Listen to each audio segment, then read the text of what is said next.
Good morning বন্ধুরা, আশা করি সবাই ভালো আছো। আমরা ভালো আছি। দেবীর রান্নাঘর থেকে আজকে একটা রেসিপি নিয়ে এসে দেখো। আমি পনির, বিনস, গাজর দিয়ে আমি একটা ফ্রাইড রাইস করবো। তার জন্য আমি এগুলো সব কেটে ধুয়ে ভেজে নিয়েছি। কড়াইতে আমি গরম মশলা তেল বসিয়ে দিয়েছি। আমি সাদা তেলে করছি। এর মধ্যে আমি একটু ঘি দিয়ে দেবো।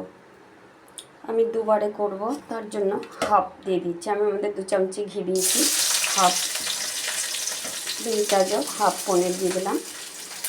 এবার আমি একটু নেড়ে নেবো ঘি আর তেলের মধ্যে। এবার আমি ভাত করে রেখেছি, ভাতটা এর মধ্যে দিই। আমি এমনি ঘরের চাল দিয়েই করেছি। এর মধ্যে আমি চিনি দিয়ে দিয়েছি, নুন দিয়ে দিলাম। এগুলো দেখাতে পারি না, এক হাতে মোবাইল নিয়ে তোমাদেরকে। এবার আমি এই সবজিটার মধ্যে দিয়ে ভালো করে নেড়ে এটাকে মিশিয়ে নেব।